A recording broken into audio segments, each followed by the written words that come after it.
처음의 우주는 정말 한 점에 모든 물질과 에너지가 응집된 초고에너지의 상태였을 거다. 시간이란 개념 자체도 빅뱅이 있은 후부터 흘러갔습니다. 빅뱅이 벌어진 그 순간만큼은 우주 역사를 통틀어서 어제가 없는 유일한 하루입니다. 물론 수학자들 중에 일부는 수학적으로 빅뱅 이전에도 우주가 있었고 바운싱 우주다.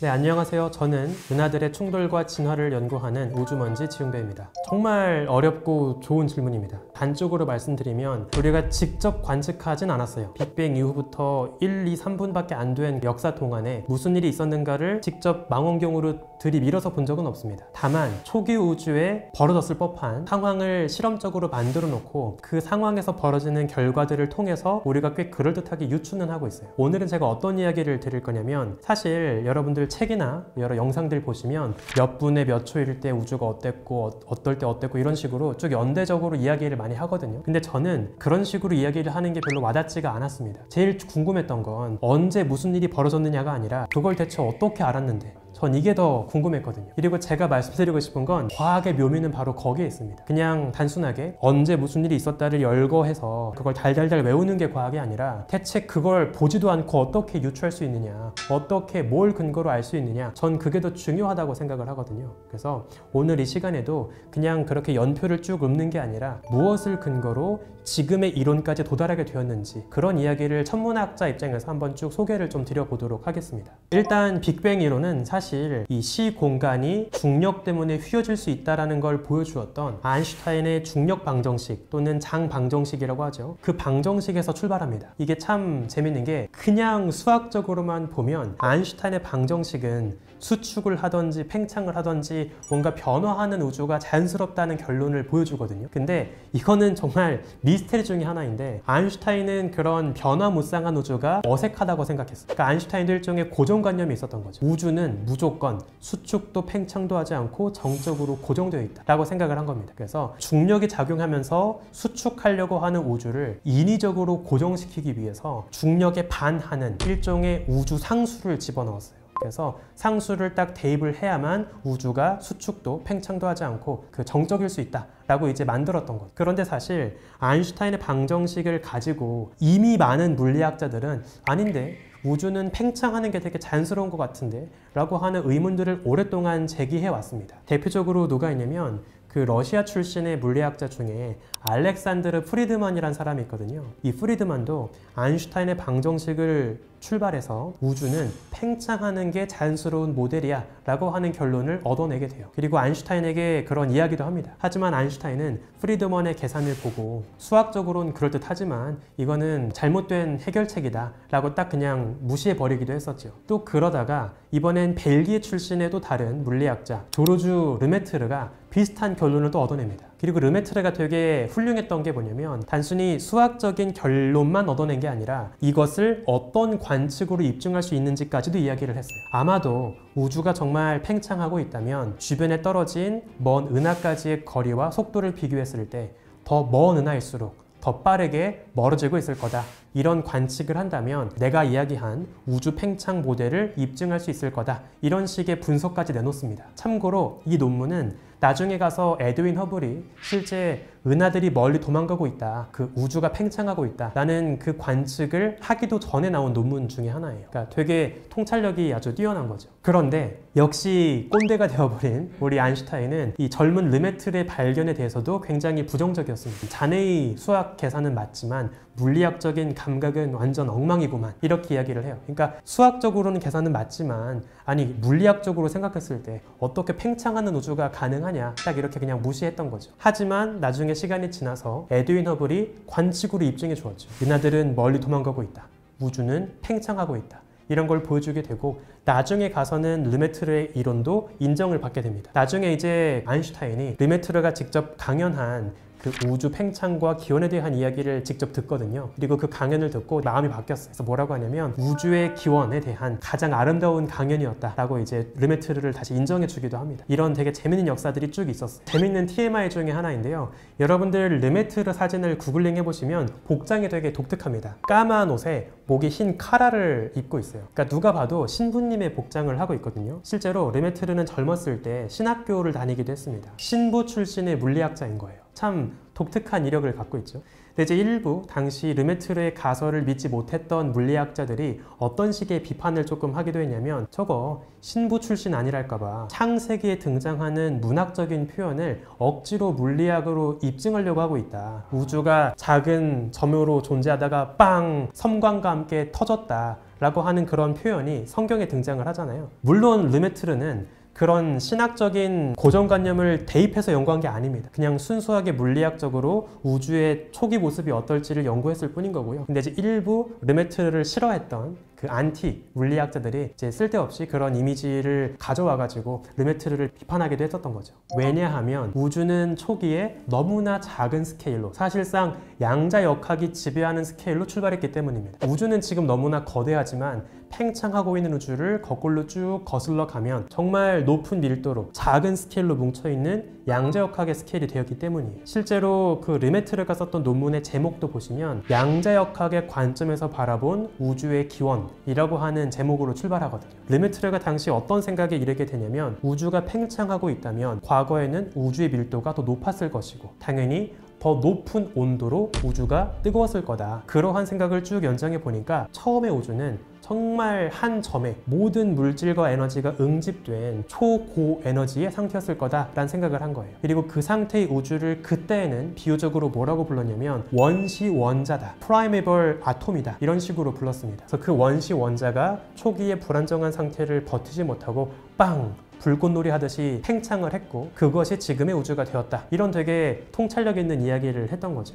정말 중요하고 어렵지만 천문학자들이 제일 싫어하는 질문입니다. 왜냐하면 조금 비겁하지만 이렇게 답을 드릴 수밖에 없는데, 빅뱅부터 시간과 공간이 존재했기 때문이에요. 시간이란 개념 자체도 빅뱅이 있은 후부터 흘러갔습니다. 그러니까 약간 표현하자면 빅뱅이 벌어진 그 순간만큼은 우주 역사를 통틀어서 어제가 없는 유일한 하루입니다. 약간 어떻게 여러분께 좀 설명을 드리고 싶냐면, 만약에 우리가 나침반을 들고 남극점에 갔어요. 남극점 포인트에 딱 서서 여기보다 더 남쪽이 어딥니까? 라고 물어보면 답할 수 있나요? 남극점보다 더 남쪽이라는 건 정의가 안 됩니다. 마찬가지로 빅뱅 시점을 기준으로 이 이전은 어떤 일이 있었습니까? 라고 묻는 게 불가능해요. 물리학적으로 정의가 안 됩니다. 시간 자체도 빅뱅 이후부터만 존재했고 그때부터 흘렀기 때문에 빅뱅 이전이라는 건 정의 자체가 안 되는 거예요. 지금의 모든 빅뱅 이론은 빅뱅 이후에 대해서만 이야기하고 있습니다. 물론 수학자들 중에 일부는 수학적으로 빅뱅 이전에도 우주가 뭐 있었고 우주가 똑같이 팽창했다가 수축했다가를 반복하면서 우주가 계속 역사가 반복되고 있다, 바운싱 우주다, 이런 식으로 이야기를 하기도 합니다만 아직은 그냥 수학적인 모델일 뿐인 거고요. 관측으로 우주를 연구하는 제 입장에서는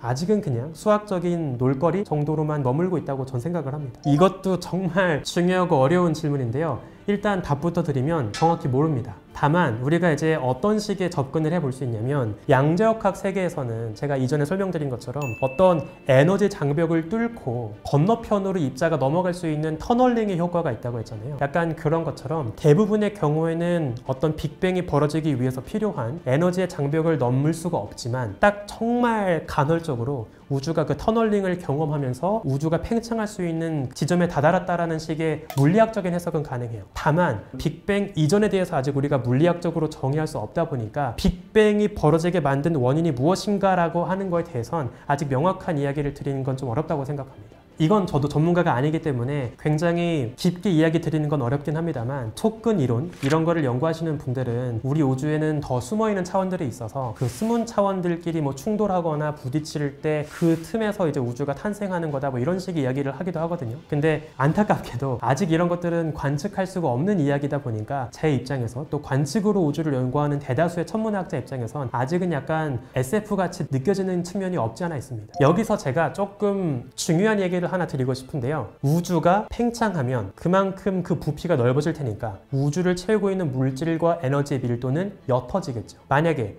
우주가 스케일, 길이가 10배 길어지면 부피는 10의 세제곱, 1000배 증가할 겁니다. 그러면 그 부피를 채우고 있는 물질의 밀도는 1000배 옅어지는 거죠. 그런데 재밌는 게 물질의 경우에는 밀도가 부피가 증가하는 만큼, 즉 길이 스케일의 세제곱에 반비례해서 줄어들지만 우주를 채우고 있는 빛의 밀도는 그렇지 않아요. 왜냐하면 물론 부피가 느는 만큼 빛의 밀도도 줄지만 동시에 부피가 늘어나니까 빛의 파장도 길어지죠. 그런데 빛의 에너지는 빛의 파장이 길어지면 약해집니다. 물질의 경우에는 우주의 스케일이 10배 증가하면 밀도가 1000배 감소하지만 빛의 경우에는 우주의 스케일이 10배 증가하면 1000 곱하기 10, 10,000배 줄어들어요. 반대로 생각해보면 우주가 과거로 갈수록 더 수축했겠죠. 물질의 밀도는 우주가 수축하는 만큼 거리 세제곱에 비례해서 확 늘어나겠죠. 그런데 빛의 경우는 어떻다고 했죠? 거리 스케일의 세제곱 플러스 하나 더 곱한다고 했죠. 거리의 4제곱만큼 빠르게 올라갑니다. 과거를 우리가 상상해보면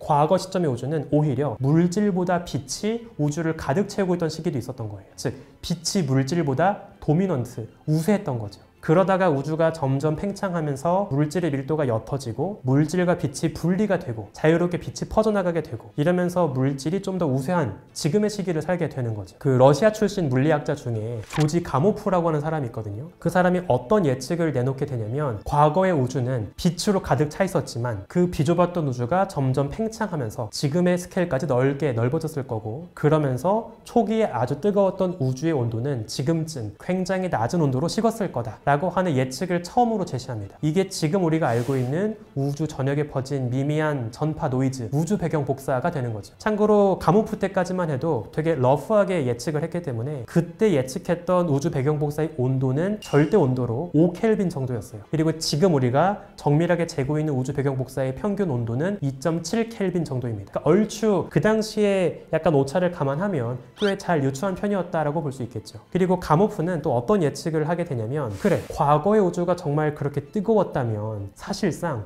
한때 과거의 우주는 오늘날의 별의 내부와 버금가는 아주 높은 온도로 들끓는 세계였을 거라는 거예요. 근데 생각해보시면 별의 뜨거운 내부에선 무슨 일이 벌어지고 있죠? 덩치가 작은 원자핵들끼리 빠르게 충돌하면서 더 무거운 원자핵을 만드는 핵융합 반응이 벌어지고 있습니다. 그렇다면 가모프는 이렇게 생각한 거죠. 실제 우리 우주도 과거에 한때 별의 내부처럼 뜨거웠다면 지금의 별 내부처럼 핵융합 반응이 벌어졌을 거다라는 거예요. 그래서 그걸 가지고 자연스럽게 어떤 결론에 도달하게 되냐면 초기 우주에 따로 놀고 있던 양성자 이런 애들이 서로 전자랑 합체하고 지들끼리 붙으면서 양성자 하나, 전자 하나로 이루어진 수소가 만들어지고 또 양성자 2개, 중성자 2개가 필요한 헬륨이 만들어지고 이런 빅뱅 직후에 첫 번째 핵융합이 가능했을 거다라고 하는 걸 밝혀내게 됩니다. 그래서 우리가 이러한 과정을 뭐라고 하냐면 빅뱅 직후 핵융합, 빅뱅 핵융합이라고 불러요. 그리고 이것을 근거로 우리 우주에 수소의 함량과 헬륨의 함량이 어느 정도로 채워져야 할지를 딱 계산을 하게 되는 거죠. 놀랍게도 당시 가모프가 계산한 결과를 보면 무거운 원소가 일부 만들어진다라고 하는 잘못된 계산도 있긴 했지만 수소와 헬륨만 놓고 봤을 때 수소와 헬륨의 질량비가 3대1 정도가 나옵니다. 그런데 실제 관측을 해보면 지금 우리 우주를 채우고 있는 수소와 헬륨의 질량비는 3대1이에요. 그러니까 완벽하게 빅뱅 직후 자연스럽게 만들어진 수소와 헬륨의 질량비를 보여주고 있다는 거죠. 이것도 우리 우주가 빅뱅을 통해 탄생했다는 걸 보여주는 굉장히 중요한 그 관측적 증거 중에 하나입니다. 약간 TMI로 제가 곁다리 이야기를 하나 잠깐 소개를 드리면 그 아까 말씀드린 빅뱅 핵융합에 대한 발견을 논문으로 발표할 때 당시 가모프 아래에서 공부하고 있던 물리학자 랄프 알퍼가 이제 1저자였거든요. 근데 지도교수였던 가모프가 되게 몹쓸 짓을 하나 합니다. 어떤 짓을 하냐면 생각해보니까 자기 지도 학생의 이름이 알퍼고 자기 이름은 가모프고 당시 유명했던 물리학자 중에 영화 오펜하이머에도 나오는 한스 베테라는 물리학자가 있거든요. 그래서 어떤 생각을 하냐면 알퍼, 베테, 가모프 이렇게 딱 저자를 묶으면 알파, 베타, 감마가 되겠다라고 생각을 한 거예요. 정말 그래서 논문에 한 글자도 쓰지 않은 동료 물리학자 베테를 제 2저자로 껴넣습니다. 그냥 재미삼아 그 1저자였던 장본인 알퍼가 되게 싫어했다고 해요. 사실 엄밀하게 생각하면 이건 완전 연구 윤리 위반인 거죠. 당연히 안타깝게도 관측을 통해 볼 수 있는, 즉 빛을 가지고 볼 수 있는 우주의 가장 먼 과거는 빛과 물질이 처음으로 분리되었던 우주의 나이가 38만 살일 때부터까지만 볼 수 있다고 했잖아요. 근데 정말 그 이전 빅뱅 직후 1초가 흘렀을 때, 3분이 흘렀을 때 그때 상태는 우리가 관측으로는 볼 수가 없어요. 대신 어떤 방법이 가능하냐면 빅뱅 직후와 유사한 초고에너지 상태를 인공적으로 만드는 겁니다. 대표적으로 아주 작은 입자를 광속에 가깝게 가속시켜서 서로 충돌시키는 강입자 충돌기가 있어요. 우리가 라지 하드론 콜라이더라고 해서 LHC라고 부르는 실험 장치가 있는데요.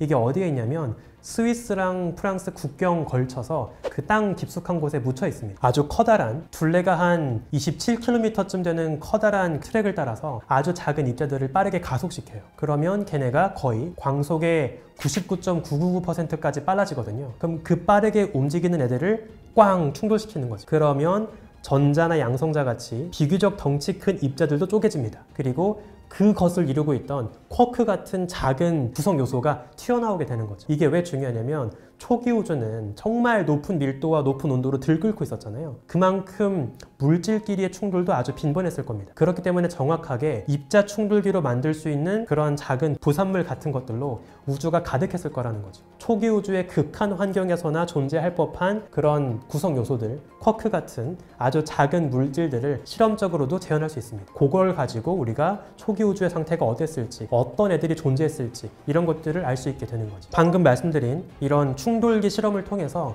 우리가 어느 정도까지 지금은 잘 이해를 하고 있냐면 정말 대단하게도 빅뱅 이후, 정확하게 빅뱅 직후부터는 아니지만 물리학적으로 정의 가능한 시간 이후의 역사에 대해선 꽤 그럴듯하게 이해를 하고 있습니다. 우리가 그 시점을 뭐라고 하냐면 플랑크 시간이라고 하는데 10의 마이너스 43초를 이야기를 해요. 그 물리학에서 측정 가능한 제일 작은 길이 단위가 플랑크 랭스, 플랑크 길이라고 있거든요. 이 플랑크 길이를 광속으로 돌파할 때 걸리는 시간이 플랑크 시간입니다. 물리학적으로 봤을 때 이것보다 더 작은 스케일의 시간에 대해선 이야기를 할 수가 없어요. 우리가 물리학적으로 이야기할 수 있는 우주의 정확한 역사는 빅뱅 이후 10의 마이너스 43초가 흐른 이후부터에 대해서만 이야기를 할 수 있고요. 그때 처음으로 우주를 구성하고 있는 4가지의 기본 힘, 중력, 전자기력, 그리고 강한 힘, 약한 힘. 참고로 얘네들은 핵력이라고 해서 양성자들이 서로 모여있게 한다거나 아니면 원자가 방사성 붕괴를 할 때 발생되는 그런 효과에 작용하는 힘이라거나 이제 그런 걸 이야기를 합니다. 이 4가지의 기본 힘, 중력, 전자기력, 약력, 강력 이 4가지가 처음으로 분리가 되게 되죠. 그때부터 중력에 의해서 물질이 모여들고 전자기력 때문에 빛이 나오고 이런 것들이 가능해지게 되는 거예요. 우리가 물리학적으로 정의하고 이해할 수 있는 그 시점은 10의 마이너스 43초 때부터 라고 이야기를 하는 게 좀 더 맞을 것 같아요. 우리가 입자 충돌기로 재현한 실험 결과들을 보면 대강 우주가 어느 시점쯤 흘렀을 때와 유사한지 그 환경을 알 수 있거든요. 그럼 그걸 가지고 우주가 이만큼 나이를 먹었을 땐 이런 일이 있었겠다 이런 거를 알 수 있습니다. 예를 들면 우주가 빅뱅 직후 1조분의 1초 정도가 흘렀을 때 상대적으로 무거운 쿼크부터 이제 분리가 돼서 얘네가 따로 놀기 시작을 했을 거예요. 그리고 얘네가 나중에 시간이 흘러서 또 글루온이라고 하는 그 핵끼리 뭉칠 수 있게 하는 또 다른 그 입자가 있거든요. 그럼 얘네끼리 뭉치면서 작은 양성자를 만들고 작은 전자를 만들고 또 시간이 흘러서 뭐 10억분의 1초 정도가 흘렀을 때 이제 얘네가 하나의 양성자 전자 이렇게 따로 존재하게 되는 것도 가능했을 겁니다. 이런 식으로 우주의 역사를 보면 초창기엔 온도가 너무나 높고 밀도가 너무나 높다 보니까 어떻게 생각하시면 되냐면 초기 우주의 역사는 너무나 빈번한 입자끼리의 충돌로 인해서 안정적인 덩치 큰 입자로 존재할 수가 없는 거예요. 뭉쳐지려고 하면 또 충돌하고 뭉쳐지려고 하면 또 충돌하고 다 그냥 부서져 버리는 거죠. 그런데 우주가 조금씩 팽창하고 온도가 내려가고 밀도가 낮아지면 드디어 충돌을 덜 하게 되고 덜 쪼개지게 되고 자기들끼리 덩치 큰 입자로 뭉쳐지게 되는 겁니다. 그러면서 시간이 흘러서 충분히 밀도가 낮아졌을 때 빛과 물질도 따로 놀게 되는 거고 빛도 우주 사방으로 퍼지게 되는 거죠. 결국에 우주는 점점 걷잡을 수 없는 더 빠른 팽창을 하게 되겠죠. 현재 우주론에 따르면 우리가 예상할 수 있는 우주의 미래는 차갑게 식어버린 그리고 모든 게 사라진 암흑의 우주가 되는 거겠죠. 그리고 오늘은 또 특별하게 여러분께 재밌는 소식을 하나 또 전달을 해드리고 싶은데요. 저희가 이제 그동안 되게 다양한 과학을 좋아하시는 분들을 위해서 굿즈를 많이 만들어 왔잖아요. 특히 이제 초반에 벨리세트, 우주 고양이, 그리고 라이카, 우주 강아지 이렇게 저희가 우주 동물 시리즈를 쭉 만들어 왔는데요. 많은 분들께서 이 고양이와 강아지에 많은 애정을 보여줬습니다. 그래서 또 이번엔 다음 동물로 우주로 날아갔던 침팬지 햄의 이야기를 한번 준비를 해보았는데요. 보시면 귀엽게 앉아있는 이 침팬지 햄의 모습이 나중에는 자라서 이런 성질 고약한 침팬지로 자라는 이야기를 한번 준비해 봤습니다. 이제 슬슬 더운 여름이 끝나고 가을이 오고 있잖아요. 여러분들이 선선한 날씨에도 입으실 수 있도록 이제 드디어 보다에서 긴팔을 준비했다고 합니다. 후드티도 이제 준비를 했으니까 많은 분들의 사랑 부탁드리겠습니다. 인간보다 우주로 먼저 날아갔던 동물들을 함께 기리고 싶으시다면 고양이, 강아지, 그리고 침팬지 햄의 이야기까지 함께 착용해 보시는 건 어떨지 한번 제안 드려 보고 싶습니다.